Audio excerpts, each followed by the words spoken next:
Isa sa mainit na usapin ngayon, ang House Bill No. 8249, kung saan idinideklara ang unang araw ng Pebrero sa bawat taon bilang National Hijab Day, na kamakailan lang ay naipasa na nga sa Kongreso. Dahil dito, marami ang nagbigay ng kanilang reaksyon, komento at saloobin. Ngunit ano nga ba itong tinatawag na hijab sa relihiyong Islam? Ito ba ay kapiraso ng tela na ginagamit pantakip sa buhok ng mga kababaihang Muslimah o may malalim pa itong kahulugan? Ano nga ba ang pananaw ng Islam kaugnay dito? At ano naman kaya ang sa panig ng pamahalaang Bangsamoro? Alamin natin ngayon ang kasagutan ng iba't ibang panig hinggil sa usaping ito, kasama ang Grand Mufti ng Bangsamoro, Mufti Abu Hurairah Udasan, ang umi o ang ina ng lahat, Ustad sa Fauzia Ibrahim, advocator ng women's right, gender equality and women empowerment, Chief of Staff Helen Rojas, BTA Parliament Majority Floor Leader, Attorney Lanang Ali Jr., at ilang mga kababaihang Muslimah. Ano ba ang hijab para sa iyo? Ang hijab para sa akin, hindi lang itong tela na ito nakalagay sa akin. It's our models. Paano tayo mag-act bilang Muslimah, nagre-represent pa ng ating religion. Ang hijab, it symbolizes Islam women. It shows your faith, no? Yung pananampalataya mo bilang isang babaeng Muslim. Isang bagay na para matakpan po natin yung ating aurat na sinasabi, para po ito sa proteksyon ng mga kababaihan. Yun po ang pagkakaunawa ko ng hijab. Narinig natin ang iba't ibang opinyon ng mga kababaihang Muslimah patungkol sa hijab. Ngunit paano nga ba ito inilalarawan ng relihiyong Islam? Bismillahirrahmanirrahim. Alhamdulillah, wassalatu wassalamu ala rasulillah wa ba'd. Our topic of discussion is hijab, regarding hijab. But before going further to the topic, I just want to remind here that in dealing with any topic of Islamic perspective, our guidance is the glorious Quran and the Sunnah. So hijab, in discussing about hijab, we have to base it on the Quran and the Sunnah to Rasulullah sallallahu alaihi wasallam. Hijab is an Arabic word which has a very broad meaning. Sometimes it means cover, it means screen, it means barrier. But the hijab as a center of our discussion at this moment is the veil, hijab as veil of woman. Yes. And Islamic Sharia imposed hijab on women with the wisdom of taking a preventive measure or precautionary measure against actual falling on actual commission of adultery. Yeah, this is the concept of hijab. Ang hijab fil Islam, ang Allah subhanahu wa ta'ala ay nagsabi.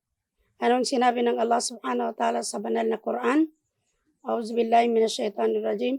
Wa qarna fi buyutikunna wa la tabarrujna tabarrujal jahiliyatil ula.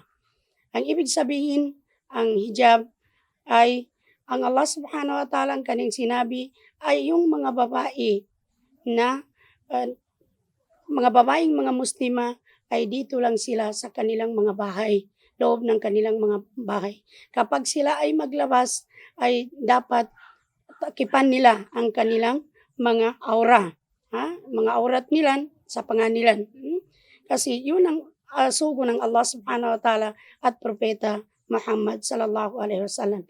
Ano nga ba ang pamamaraan ng pagsasagawa ng hijab o ang pagsusuot ng veil? Ang pamamaraan ng hijab ng isang babae ay yung hijab natin katulad na ginagamit natin ngayon. Itong hijab natin ay kailangan medyo makapal siya. Hindi pwede yung manipis. Yun ang sabi ng Propeta Muhammad sallallahu alaihi wasallam. Wajib ang hijab. Kapag ang babaeng Muslimah, kapag siya ay ganap ng isang dalaga, ay nararapat sa kanya, obligatory na sa kanya ang maghijab. Ang anong sinabi ng Propeta Muhammad sallallahu alaihi wasallam, ang basihan natin, yung anak ni Abu Bakar Siddiq, first na khalifa ni Propeta Muhammad sallallahu alaihi wasallam, anong sinabi ni kay Asma bint Abi Bakar, ikaw Asma, kapag ganap ka ng dalaga, ay nararapat sa iyo na takpan mo ang lahat ng iyong katawan, maliban lang sa iyong mukha at dalawang kamay. Kaya yun ang hijab ay wajib. Ang ibig sabihin ng wajib ay obligatory. Ano ang definisyon ng wajib? Yusabu fa'iluhu wa yu'aqabu tarikuhu. Kapag gagawin mo ay bibigyan ka ng reward ng Allah subhanahu wa ta'ala. Kapag hindi mo gawin ay bibigyan ka ng parusa ng Allah subhanahu wa ta'ala. Maaring dahilan yun na hindi ka makapasok ng paraiso. O Muhammad, tell the believing men to lower their gaze. They have to control their gaze. And they have to guard their chastity and modesty. That will be more purer to them. And knowing that Allah is well acquainted of what they are doing. وَقُلْ لِلْمُؤْمِنَاتِ, the continuation of the verse, وَقُلْ لِلْمُؤْمِنَاتِ يَغْضُبْنَ مِنْ أَبْصَارِهِنَّ وَيَحْفَظْنَ فُرُوجَهُنَّ وَلَا يُبْدِينَ زِينَتَهُنَّ إِلَّا مَا ظَهَرَ مِنْهَا وَلْيَضْرِبْنَ بِخُمُرِهِنَّ عَلَى جُيُوبِهِنَّ الآية. Tell the believing woman that they have to lower their gaze and guard their chastity and modesty. And they should not expose, they should not display their beauties or whether the natural beauty or ornament. What is natural beauty is beauty of their body, except illa ma dahara minha, except what is usually exposed, that is face for women and hand for women. Because many of the scholars, Islamic scholars, are saying that a woman in performing her prayer has to uncover the face because of making her sujood. Yes. وَلْيَضْرِبْنَ بِخُمُرِهِنَّ عَلَى جُيُوبِهِمْ, and they have to draw their veil. They have to draw their hijab over their bosoms. Because the most fascinating beauty of woman is the bosom. And this is based on the glorious Quran. Yes.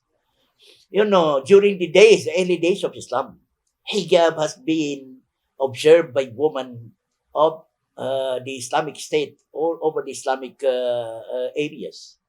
But this had been changed due to the eruption of the World War, especially World War First and World War Second.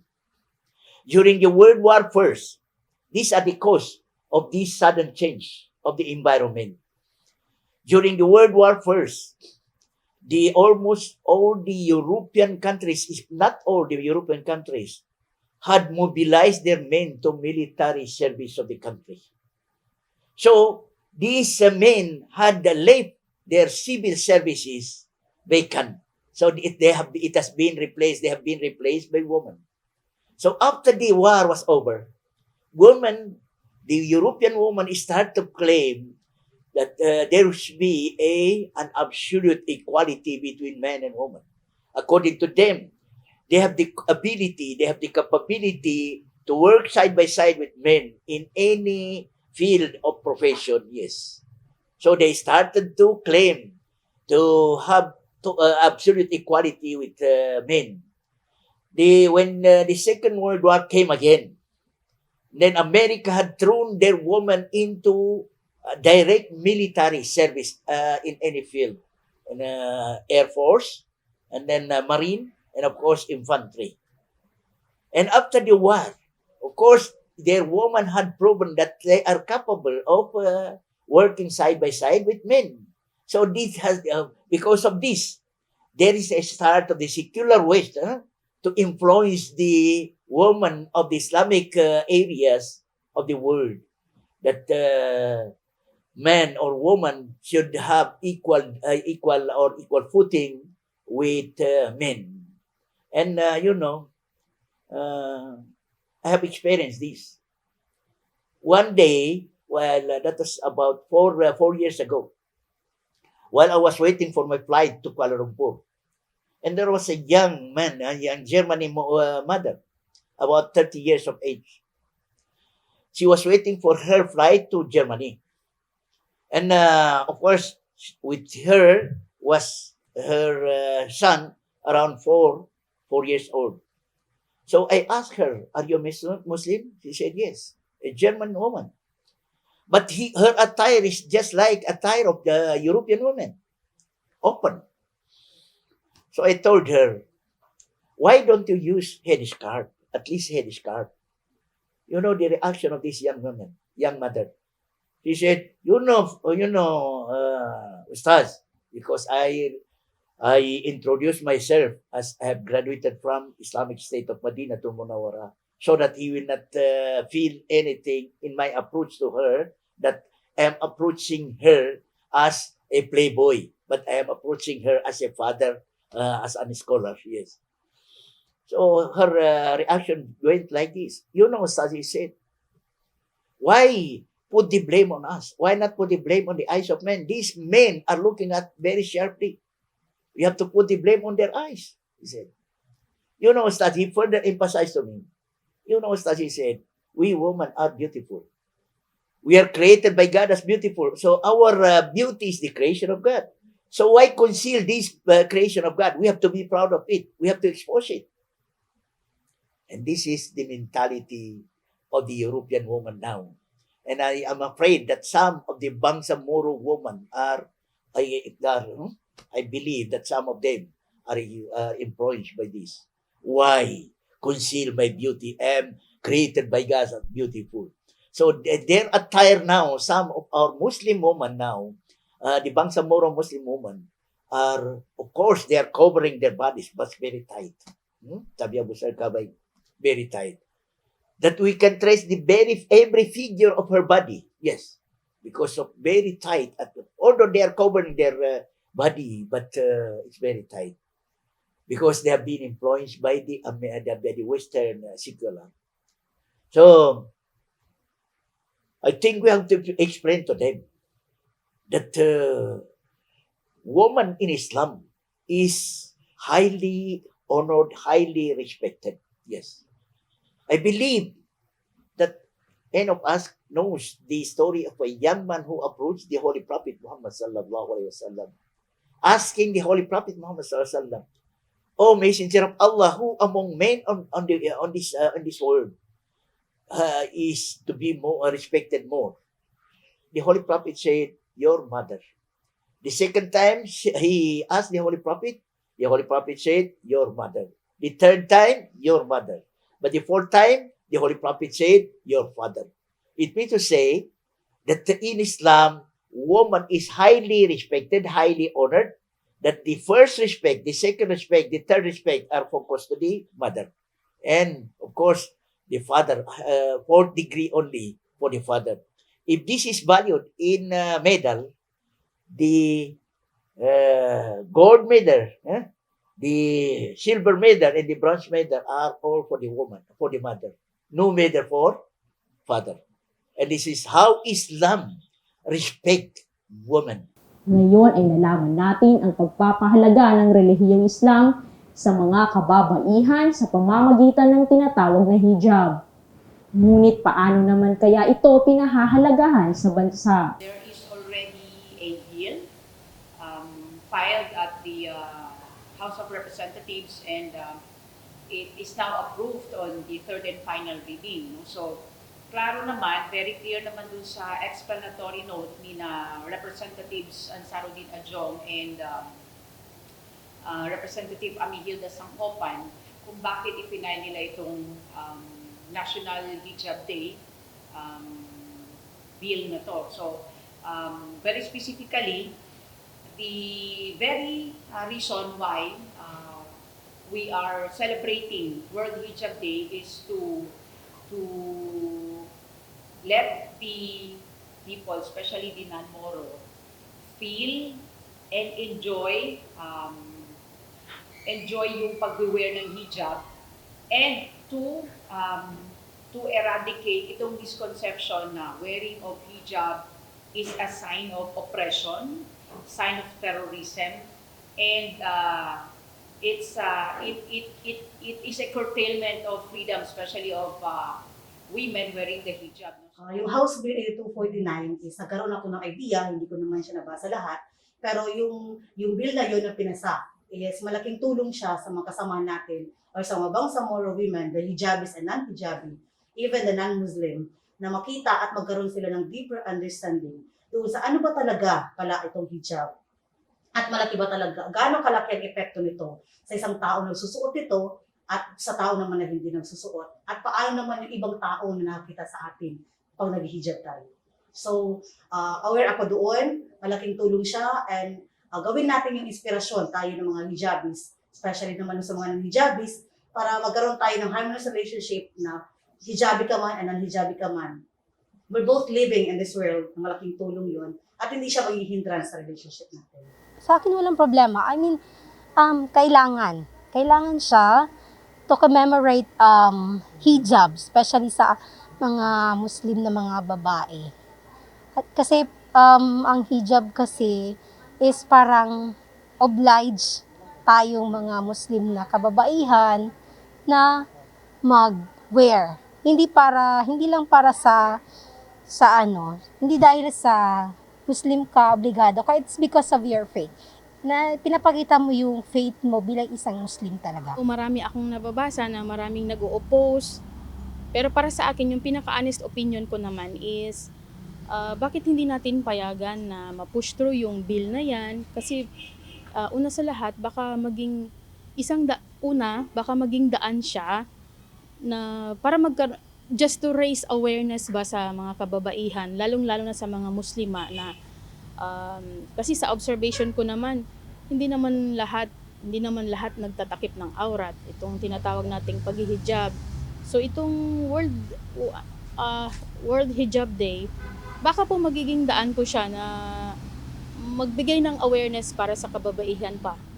Nakaka-impluwensya ba ito sa kanilang pananampalataya? Unang-una, kailangan natin intindihin muna yung history kung bakit nagkaroon itong February 1st bilang national or kung magpapasabihin ng World Hijab Day. Itong mismong nag-initiate ito or yung founder mismo nito, which is si Nazma Khan, 2013 niya ito in-establish, gusto niyang ipakita worldwide sa buong mundo kung ano nga ba ang hijab dahil most of them are discriminated during their time, sa 2013 at previous pa. So tingnan natin ngayon yung understanding or gawin natin inspirasyon ito na hindi ito natin gawin lang pag inoppress lang tayo, para magiging way natin siya na gawin natin siyang inspirasyon ang every first day of February. Inspirasyon na alhamdulillah because I'm wearing this hijab, at hindi lang po ito gagawin siya every isang araw lang. Dahil unang-una inoblige ito sa atin before pa ni-establish or initiate ng mismong founder niya. Hindi naman so far. Kasi kung totoong nananampalataya ka talaga, hindi mo lang siya gagamitin for just that day. 'Di ba? Kung totoong Muslim ka, parang isusuot mo yun siya every day. That's for me. Taliwas nga ba ang isinusulong na National Hijab Day sa katuruan ng Islam? Maituturing nga ba itong bid'ah o makabagong pagsamba?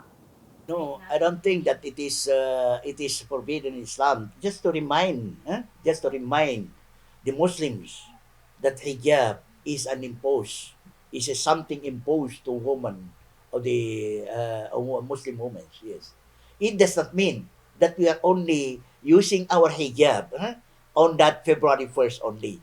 It means that in every time woman should not go out of the house unless using their hijab.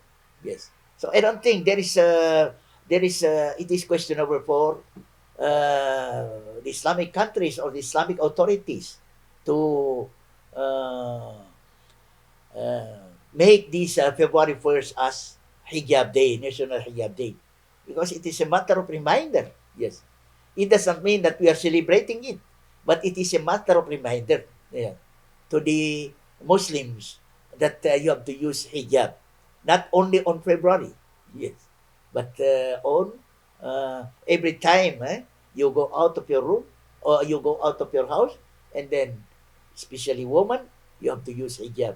And based on the verse number 30 and verse 31 of Surah An-Nur, which I have just mentioned, not only the women have to be controlled, but even men. Tell the believing men to lower their gaze. They have to control their gaze. National hijab na yan, wala naman masama Wala naman masama kasi ang hijab na ito ay galing sa Allah subhanahu wa ta'ala. Tulad ng binasa ko kanina na nasa Quran at sa katuruan ni Propeta Muhammad sallallahu alaihi wasallam. At saka ang kagandahan ng hijab na ito ay ma-remind mo yung mga babae na katulad ngayon sa susunod na taon na baka marami na tayong maghijab. It is not a matter of full celebration of Hijab Day. We have to understand the definition of what is bid'ah. Bid'ah is concerning our faith, in our belief in Allah. If we have some belief and put this belief into practical life, which is not based on the glorious Quran and the Sunnah, and it is a bid'ah. But doing some innovations also, some innovation or some, let us say, doing some initials to do something which is not being practiced in the time of the Holy Prophet Muhammad sallallahu alaihi wasallam as ordinary practices, I don't think it is a bid'ah. But because bid'ah is only connected to our faith, our niyyah, and our aqidah. Yes. Tanong ng publiko, bakit wala pa rin umanong panukala ang Bangsamoro government na nag-oobliga sa mga Bangsamoro kababaihan sa rehiyon na magsuot ng veil? In fact, dito sa Bangsamoro area, sa bar, may nagiging usapin din yan. Check na yan. Especially meron proposed resolution number 124 na ang contents nito ay request ang resolution na ito sa ating Chief Minister na mandatory require ang mga Muslim women sa government offices. Pag sinabi natin pa ang government offices, including the farm, regional government, the LGUs, yung mga local government units, at yung mga government offices located inside the bar. Yung mga employees nila na Muslim women ay mag-wear ng hijab. Sa tingin ko, wala namang problema doon sa resolution na yun, pero kailangan din natin pakinggan ang voices ng ating mga Bangsamoro women sa issue na yan. Kasi part din sila ng society, sectors. Kaya nga tayo may sectors ng mga kababaihan. Tanungin natin. So, ginawa namin ito ay nilagay namin sa plenary session sa order of business, pero ni-refer ko sa Committee on Rules para mapag-usapan at mahingi rin ang side ng mga kababaihang Bangsamoro sa issue nito. Pag tinignan natin itong mga authors nito ay puro lalaki lahat ng mga LPs na lalaki. So, sa tingin ko, since involved dito ang women, the Bangsamoro women, we have also to hear the sides of the Bangsamoro women in these particular issues. I'm hoping in the future, inshallah, may pasa itong resolution ito para makapag-decision na kami sa committee level, committee on rules ay i-aprobahan namin ito sa plenaryo. Isa sa mga arguments ng mga tao na nag-oppose sa ganitong resolution is there is no compulsion in Islam. Isa sa mga kwalidad. Pero base sa aking maling kaalaman, bilang abogado, na yung ganung statement na there is no compulsion in Islam applicable to non-believers. Ibig sabihin, kung hindi ka naniniwala sa Quran and Hadith, huwag kang pilitin na magsuot ng hijab. Pero kung ikaw ay Muslim, practicing the religion of Islam, ay ikaw ay napapaloob doon sa kautusan na magsuot ng hijab. Pero as part of due process, kailangan din natin pakinggan ang lahat ng mga opinion, puro-puro, suggestion at recommendation ng stakeholders sa issue na ito. Para naman magka-leveling off tayo. Naman yung ma-surprise sila na meron palang ganun na patakaran na gusto yung practice dito sa bar. although itong moral governance is in line with the Quran or in Hadith, pag tinignan natin sa base sa maliit na kaalaman, ang unang Islamic state sa history ay yun sa Madina. Punta Propeta Muhammad sallallahu alaihi wasallam doon at nag-establish ng Islamic government doon. At sa Madina, after niya umalis sa Makkah, doon sa Madina, halo-halo mga tao doon. May mga Jews, Yahudi, may mga Christians. So, meron silang practices na maganda yung samahan ng tatlong religion na yun sa isang lugar. No? Pag tulad natin dito sa Bangsamoro, meron din Christian at Muslims at yung mga ibang religion dito na magkaroon tayo ng harmonious na relationship with each other and respect sa bawat isa para maging maganda at productive itong Bangsamoro. So yun yung dahilan na mayroong ganitong resolution na idaan natin sa magandang proseso na pag-uusap-usap para magka-level up tayo at magkaroon tayo ng magandang pag-uunawaan at pagtitindi dito sa proposed resolution nito. Tanggalin natin sa mga ulama kung sila mas lalong nakakaalam ito at pakinggan din natin yung mga tinig ng mga tao na apektado ng proposed resolution. Ito ako sa tingin nila. Nakakabuti kasi kailangan dapat makaayos dito. Sama-sama tayo dito sa pag-implement ng bagay na lalo-lalo na yung nakakabuti sa atin bilang Muslim dito sa bansa.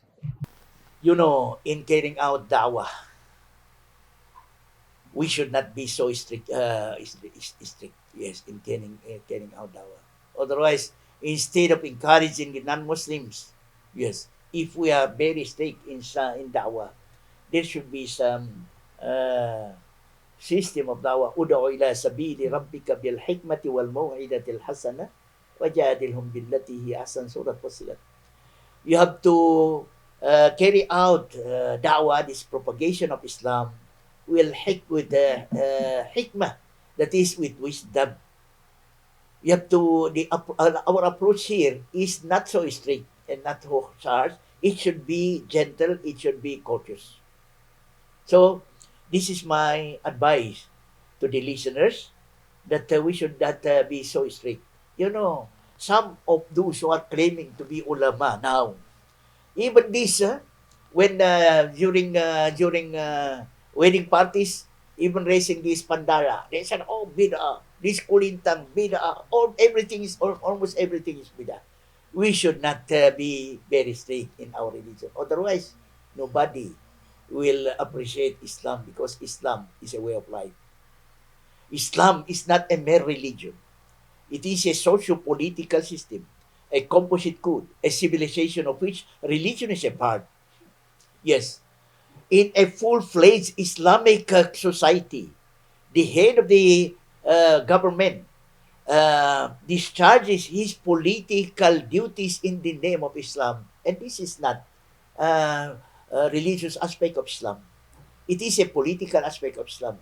The policeman arrests the criminal in the name of Islam. And this is not a religious aspect of Islam, but it is more on social aspect, because it is a maintenance of peace and order or security.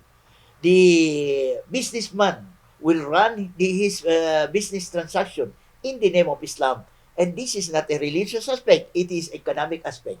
And of course, everybody will perform his prayer in the name of Islam. And this is the religious aspect of Islam. So, we should not live, you should not be like very, very strict that we are only following, let us say, we are only very, very fanatic for the religious aspect of Islam. Because we are living the other aspect of Islam.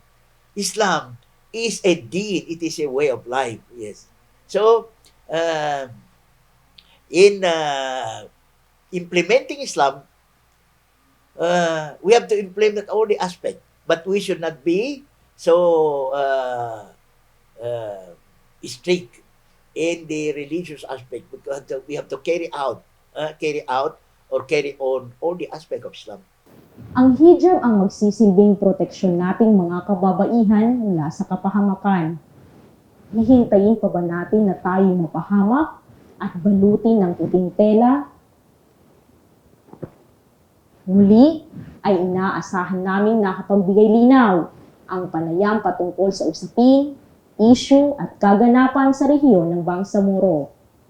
Ito ang inyong lingkod, Jazz Hashim, para sa Isyung Bangsamoro.